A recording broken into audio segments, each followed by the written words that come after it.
What's up, everybody? So now I would like for us to kind of dig in to this poem. I mean, even if you have no idea what's going on, which I assure you, after you finish these lessons, you will, and hopefully this becomes one of your favorite poems, just as it's one of my all-time favorite poems. But even if you have no idea what's going on as of yet, after watching that video on the previous slide, you have to have felt something. That poem has to stir, has to evoke some emotions in you. The imagery, the language, the tone, the power of those words is just something that, very few poems that I've ever read seem to match. I love this poem, and I think it's extremely topical because, as you'll see, in a sense, right now with this coronavirus pandemic that's kind of shut the world down and kind of reminded us just how little control that we really do have over things like, disease and things like that. It's kind of like we're the Ozymandias right now in this scenario. And so the reason why I'm wanting to work with this poem, like I said, is because it's very topical. I think it connects directly to the crisis that the world finds itself in. And I think you guys will enjoy seeing and making those connections over the next few lessons. So if you would, right over here, I believe that Google Docs logo, if you'll click that, it'll ask you to make a copy of this very same article that we are going to read together. And this article is going to help give us a little bit of background about who Ozymandias is based on, give us a bit of a summary of what exactly is going on in the poem, and it's going to talk a little bit about the themes, the message, the moral. What's the poem about? What's the author trying to get across through his words? All right, so if you would, make a copy of that, open that sucker up, and let's work through it. And if you notice, I went through and I have made some just paraphrased notes off to the side for various parts of this article. So feel free, if you would like, to pause the video, check what my notes are for these different parts of the article, and copy those same notes down on your copy of the article if you would like. I would recommend that. It'll help you guys make more sense of this. But if you'd rather just read through it and call it square or listen to me read it, that's okay too, whatever floats your boat. So let's talk about it. The article is called Looking Death in the Face, written by John Cagg and Clancy Martin on December 26th, 2016. This picture is a picture of the mummy of Ramses II, who we're going to find out is actually the guy who Ozymandias, the poem, is based on. So let's check it out.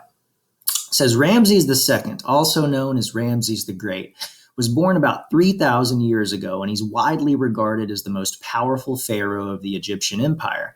The Greeks called him Ozymandias. And over here, in my paraphrase notes, I just restated that in my own way to help me, make more sense of it, to get it clear in my head. So I just said Ramses II was the most powerful Egyptian pharaoh ever, and he was known as Ozymandias. The poem must be about him. When he died in 1213 BCE, he left a series of temples and palaces that stretched from Syria to Libya, and countless statues and monuments commemorating his impressive reign. By the 19th century, when European colonization reached Egypt, most of these statues were gone, and the ones that remained were in ruin. So over here in my notes, I just wrote, look, he had a massive empire, this guy, and a powerful empire to boot. But by the time the Europeans showed up, his empire had fallen, and his memory had long been forgotten. I mean, look at the difference in time there. When he died in 1213 BCE, and then by the time the Europeans found him in the 1800s, I mean, I'm not a math guy, obviously. We've pretty much established that this year. But that is a long, and, almost seemingly infinite amount of time in between his death and when, his remains were discovered.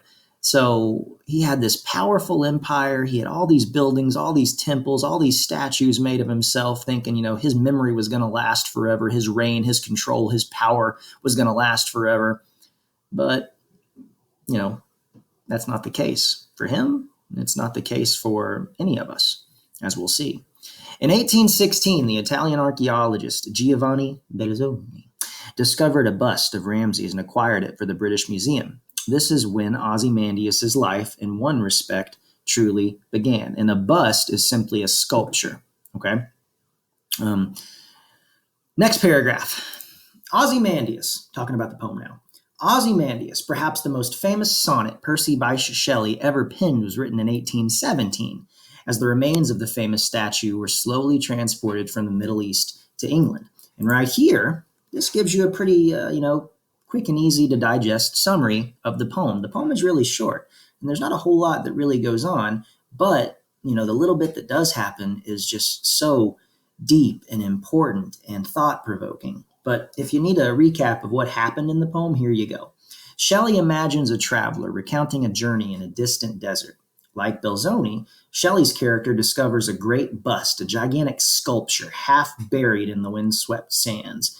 Next to the wreckage is a pedestal where the monument once stood, and inscribed or written in shallow letters on the slab of rock was, "My name is Ozymandias, King of Kings. Look on my works, ye mighty in despair."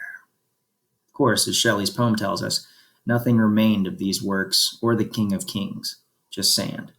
So a traveler's walking through the desert. He comes upon this, destroyed ruin of an old sculpture of a statue of some guy. Head's laying over there. The feet and the legs and the pedestal are over there. And inscribed on the pedestal is this guy's statement to the world, this Ozymandias. And he said, "I am King of Kings. Look on my works, ye mighty in despair. I am the cream of the crop. I am the best of the best. Nobody will ever be more powerful than me. Nobody will ever overtake me." Right? "I will be remembered forever and always." And the irony of that is not the case. He's actually just turned into some destroyed ruin of a sculpture that's, in pieces, in shambles in the middle of the desert with nothing else around it. His memory's been forgotten. His power has fallen. His rule has ended. Just like, what's going to happen to all of us one of these days. So what's the poem's message? Right here is the thematic statement of the poem. The poem's message is perennial. Perennial meaning it's everlasting. It's always going to be topical. It's always going to have some connection to what's going on in the real world in some way. And the poem's message is this: all of this will be over soon, faster than you think. Fame has a shadow, which is inevitable decline, right? So I just rewrote that over here in my own words. All things, great and small, come to an end eventually. The year 2016, when this was written, has delivered a string of deaths that serve as a bracing reminder of this inevitability. Prince, Nancy Reagan, David Bowie, Elie Wiesel, Bill Cunningham, Muhammad Ali, Gordie Howe, Merle Haggard, Patty Duke, John Glenn. These are all very important, very prominent, very powerful figures in, one way or another in whatever their field of, study or expertise or what they were famous for, whatever it is. These people were all big time. And, in 2016, they passed away. Their time came to an end. Of course, it's also been a year that's ushered in a new empire and simultaneously the specter of apocalypse, and that's referring to the 2016 election, the passing of the guard between Presidents Obama and President Trump.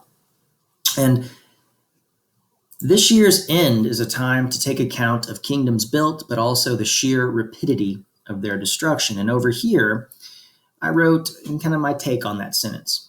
As a society and as a species, we've built ourselves up to be the rulers of our world, but with the current coronavirus pandemic, it's definitely reminded us just how fragile we and our society truly are and just how quickly circumstances can change.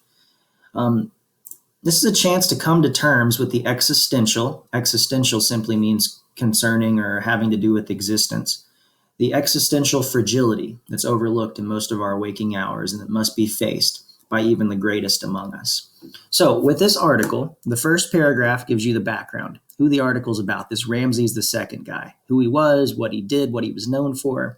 The second paragraph is going to give you a summary of what's going on in the poem. And the third paragraph is talking about the theme. And if you've taken down the notes on the side, you should have your head pretty well wrapped around this, okay? But what I want you to think about as we work through the various assignments that are going to be connected with this poem is just how scary and interesting and, in a sense, awesome. I shouldn't say awesome, but right now, and it's not going to last forever. The coronavirus pandemic will go away. Things will get back to normal eventually. The world's not going to come to an end because of this. But for the time being, right now, it kind of has. Like everything's been just brought to a screeching halt. And in a sense, like we're the Ozymandias in this scenario. We are the species that thought we had total control over our environment, over our world, that we were safe, that nothing could touch us. We're human beings, for crying out loud. Look on our works, ye mighty in despair. And it kind of goes back to that political cartoon you looked at a few slides ago, right? With the reversed roles, how us, society, people, we are the Goliath, and the coronavirus right now is the David, the small little invisible enemy that has, sort of just brought society to its heels, that has stopped everything, that has shut down the world. It's just something that small, something that seemingly insignificant can mean the difference in, life or death.